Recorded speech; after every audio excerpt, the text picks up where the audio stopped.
എങ്ങനെയുണ്ട് ഐസ്? സൂപ്പറായിട്ടുണ്ട്. സൂപ്പറായിട്ടുണ്ട്. വെറുതെ പറയരുത്, വെറുതെ അല്ല. വേണ്ടി പോവാണ്. This is the view point. ബെൻഡാണ്, ഇങ്ങനെ ഇങ്ങോട്ട് ഇപ്പുറത്തേക്ക് ഒരു ബെൻഡാണ്. ബെൻഡിന് അവിടെ അപ്പുറത്ത് ഇങ്ങനെ ഇവിടെ ചെറിയ വിശ്രമിക്കാനൊക്കെ പറ്റിയ സ്ഥലമൊക്കെയാണ്.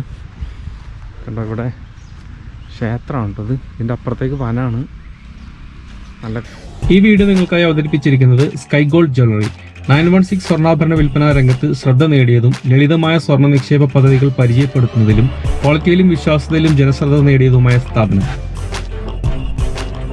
സുഹൃത്തുക്കളെ നമസ്കാരം. ഞാനിന്ന് കോത്തഗിരിയിലാണുള്ളത്. ഞാൻ നമ്മുടെ ഹംസു എൻ്റെ കൂട്ടുകാരുടെ കൂടെ നമുക്ക് ഒരു ചെറിയൊരു ട്രിപ്പ് കോയമ്പത്തൂർ വരെയാണ്. അപ്പോൾ നമ്മൾ സാധാരണ ഊട്ടിയിൽ നിന്ന് നമ്മൾ മേട്ടുപ്പാളയം ചുരം ഇറങ്ങിയാണല്ലോ കോയമ്പത്തൂർ പോകാറ്. ഇന്ന് കുറച്ച് ഡിഫറെൻ്റ് ആയിട്ട് നമ്മൾ കോത്തഗിരി വഴിയുള്ള ഒരു വഴി ഭയങ്കര ബ്യൂട്ടിഫുൾ ആയിട്ടുള്ളൊരു സ്ഥലമാണ്. അപ്പോൾ അതുവഴി ഇങ്ങനെ പോകാമെന്ന് വിചാരിച്ചിട്ട് വന്നതാണ്. അപ്പോൾ ഞാനിപ്പോൾ കോത്തഗിരി എത്തിയിട്ടുണ്ട്. അപ്പോൾ ഇവിടെ നമ്മൾ വണ്ടി ഒന്ന് ജസ്റ്റ് സൈഡാക്കിയതാണ്. ഫുഡ് കഴിക്കണം എന്ന് പറഞ്ഞ് നിർത്തിയതാണ്. ഇതൊരു ചെറിയ ഹോട്ടലാണ്. നമ്മൾ ഇവിടുന്ന് കഴിക്കുന്നു. അത് നമ്മുടെ മുതലാളിമാർ ഇവിടെ ഇരിക്കുന്നുണ്ട്. മുതലാളി പിന്നിയപ്പ, ഷൗക്കത്ത് ഭായ്, ഷംസു ഭായ്. എന്തത് വെറും ചോറോ? ബിരിയാണി ഇല്ലേ? ശരി, ഓക്കെ.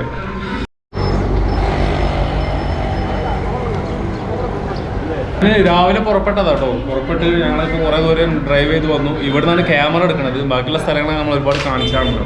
അപ്പോൾ ഭക്ഷണം കഴിക്കാൻ വേണ്ടി നിർത്തിയതാണ്. അപ്പോൾ സ്പെഷ്യലൊന്നുമില്ല, സാധാ നമ്മളെ റൈസ്, ചോറ്. അപ്പോൾ ഭക്ഷണം കഴിച്ചിട്ട് നമുക്ക് കോത്തഗിരി ചുരം ഇറങ്ങണ ആ ഒരു കാഴ്ചകളൊക്കെ കാണാം. ഓക്കെ, നമ്മൾ ഫുഡ് കഴിച്ച് അവിടെ നിന്ന് ഇറങ്ങി. സാധാ ചോറാണ് കഴിച്ചത്. പിന്നെ നമ്മൾ തമിഴ്നാട്ടിലൊന്നും കഴിഞ്ഞാൽ പച്ചരിച്ചോറ് എന്ന് പറയുമല്ലോ, ആ ചോറാണ് കഴിച്ച്. യഥാർത്ഥത്തിൽ ഇത് പച്ചരിച്ചോറല്ല കേട്ടോ, അത് ഈ പൊന്നി റൈസാണ്. 1 കിലോയ്ക്ക് 60 രൂപ വില വരുന്ന ചോറാണ്. ഇവിടെ ഹോട്ടലിലൊക്കെ അതാണ് നമുക്ക് കിട്ടുക. പക്ഷേ 1 മണിക്കൂർ കഴിഞ്ഞാൽ വീണ്ടും വിശക്കാൻ തുടങ്ങും, അതാണ്. അപ്പോൾ ഇനി നമ്മൾ പുറപ്പെടുകയാണ്. ഇപ്പോൾ കോത്തഗിരിയിലാണുള്ളത് അല്ലേ? കോത്തഗിരി തന്നെ ഉള്ളത്, കോത്തഗിരിയാണ്. അപ്പോൾ ഇനി നമ്മൾ പുറപ്പെടുകയാണ്.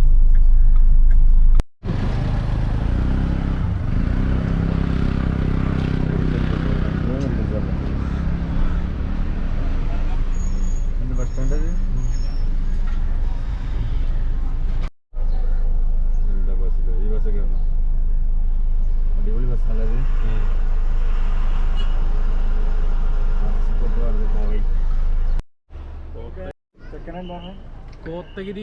കോത്തഗിരി എന്ന് പറയുന്നത് നമ്മുടെ ഊട്ടി, നീലഗിരി ജില്ലയിലെ പ്രധാന പട്ടണമായിട്ടുള്ള ഊട്ടി കഴിഞ്ഞാൽ തൊട്ട് പുറകെ വരുന്ന മറ്റൊരു പ്രദേശമാണ് ഈ കോത്തഗിരി എന്ന് പറയുന്നത്. ഊട്ടിയുടെ തൊട്ട് പുറകിലാണ് വരുന്നതെങ്കിലും ഊട്ടിക്കില്ലാത്ത കുറേ പ്രത്യേകതകൾ കോത്തഗിരിക്കുണ്ട്. അതായത് മനുഷ്യനിർമ്മിതമായിട്ടുള്ള ഒരുപാട് ആർട്ടിഫിഷ്യലായിട്ടുള്ള ഒരുപാട് വിനോദ കേന്ദ്രങ്ങളൊക്കെ ഉള്ളത് ഊട്ടിയിലാണെങ്കിലും പ്രകൃതിയുടെ ഒരു പ്രത്യേകത നമുക്ക് ഈ കോത്തഗിരിയിൽ കാണാൻ പറ്റും. അതായത് നമ്മുടെ ഇന്ത്യയിലെ മറ്റ് ഉയരം കൂടിയ പ്രദേശങ്ങളായിട്ട് ഇപ്പോൾ കാശ്മീരിൽ അവിടെയൊക്കെ സഞ്ചരിക്കുമ്പോൾ ഉണ്ടാകുന്ന അതുപോലത്തെ വാലികളും അതുപോലത്തെ കുന്നും ചെരുവുകളും ഒക്കെ നമുക്ക് ഈ കോത്തഗിരിയിൽ ഏതാനും ഭാഗങ്ങളിലൊക്കെ അതുപോലത്തെ രീതിയിൽ നമുക്ക് കാണാൻ പറ്റും.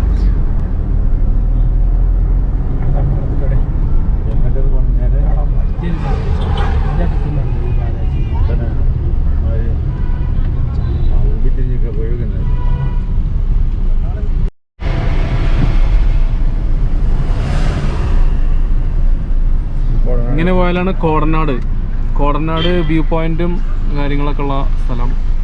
നമ്മൾ നേരെ മേട്ടുപ്പാളയത്തേക്ക് അങ്ങനെ ഇറങ്ങാൻ പോകുന്നത്. ഇവിടുന്ന് ഒരു 30 കിലോമീറ്റർ പോയി കഴിഞ്ഞാൽ നമ്മൾ മേട്ടുപ്പാളയത്തെത്തും.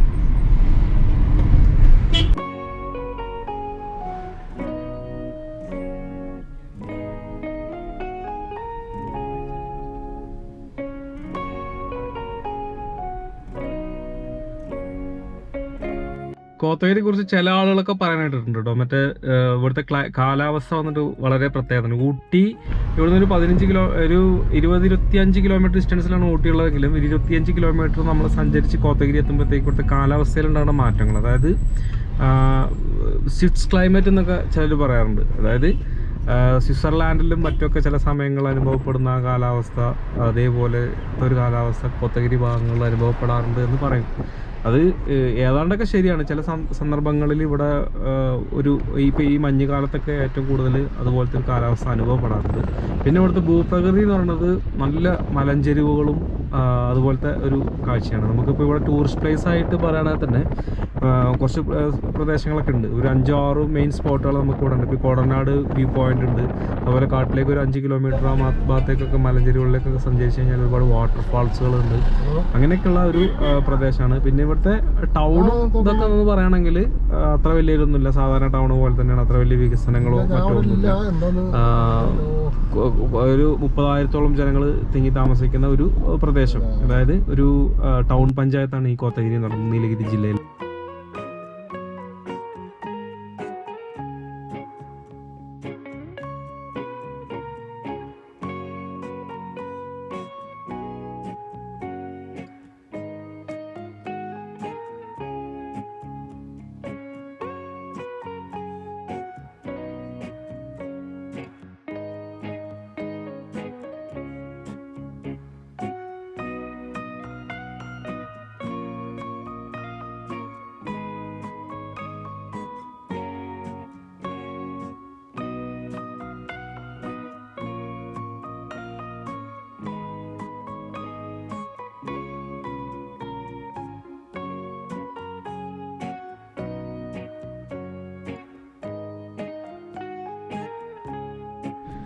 കോത്തഗിരി ടൗണിൽ നിന്ന് നമ്മൾ മേട്ടുപ്പാളയത്തേക്ക്, അതായത് ചുരം ഇറങ്ങി നമ്മൾ പോകുന്ന പാതയിലേക്ക് ഇങ്ങനെ സഞ്ചരിച്ച് ഏതാനും ഒരു 5-10 കിലോമീറ്ററോളം നമുക്ക് ഒരുപാട് തേയില എസ്റ്റേറ്റുകൾ കാണാൻ പറ്റും.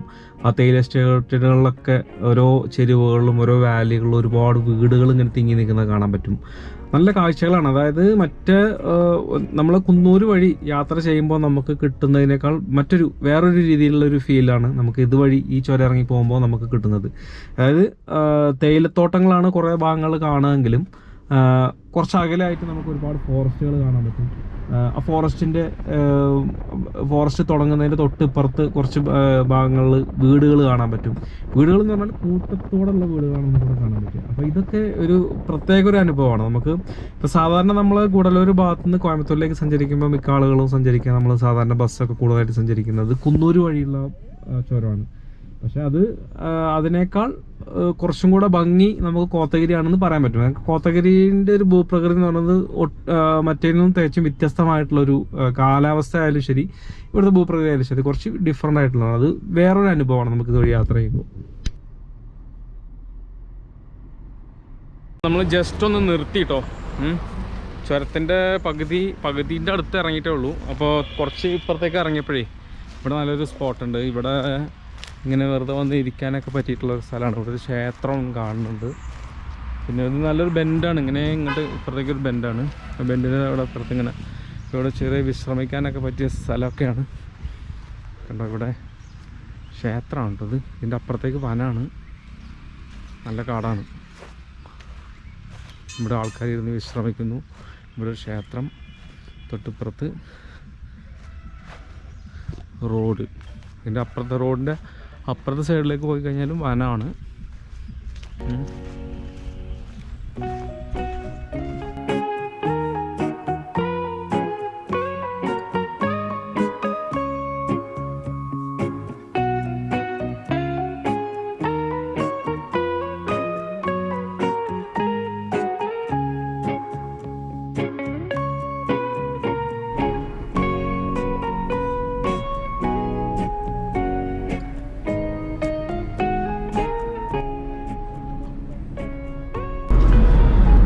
അപ്പോൾ നമ്മൾ കോത്തഗിരി ചുരം വളരെ സ്മൂത്തായിട്ട് ഇങ്ങനെ ഇറങ്ങിക്കൊണ്ടിരിക്കുകയാണ്.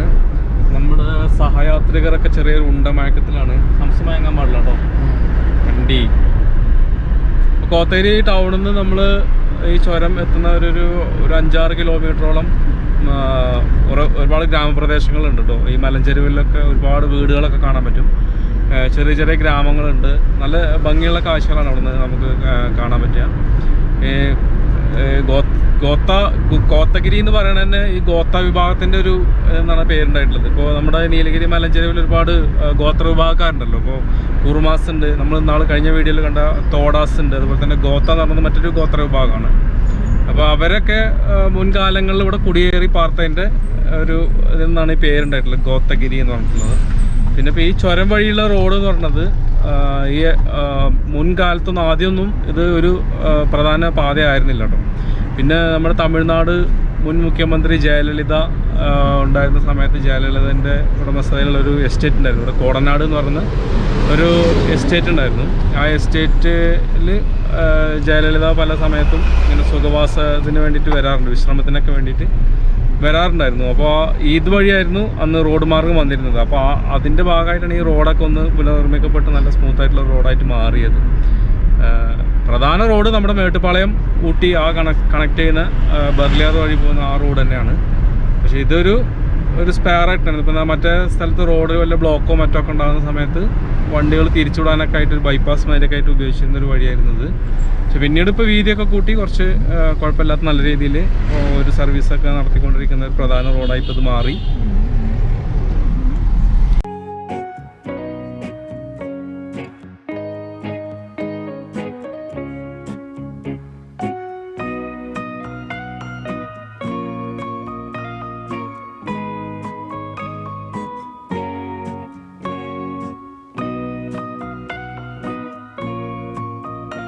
അപ്പോൾ നമ്മൾ ജസ്റ്റ് ചുരത്തുമ്പോൾ ഒന്ന് ഇറങ്ങി കേട്ടോ.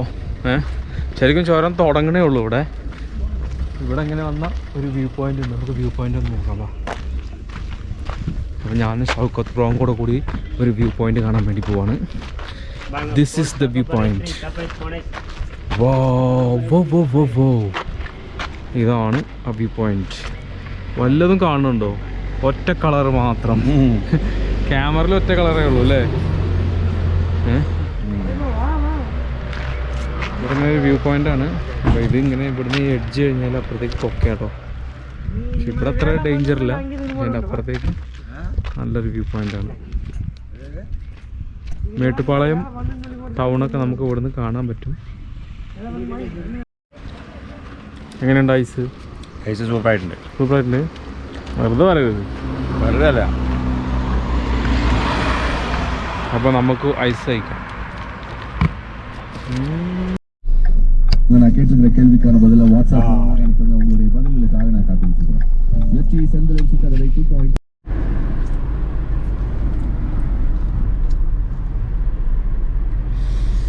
ചെറിയൊരു ഉറക്കം ഇങ്ങനെ വന്നിട്ടുണ്ടായിരുന്നു. അപ്പോൾ ഒരു ഐസ്ക്രീം ഒക്കെ മേടിച്ചപ്പോൾ അത് ശരിയായില്ലേ? നിങ്ങളൊക്കെ നല്ല ഉറക്കമായിരുന്നല്ലോ.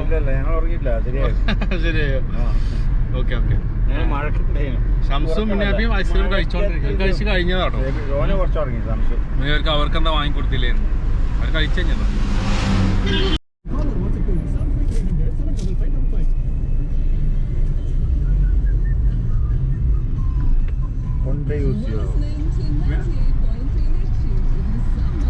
അതായത് ഹാപ്പിൻ പെൻ.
ചുരം ഇറങ്ങി കഴിഞ്ഞു.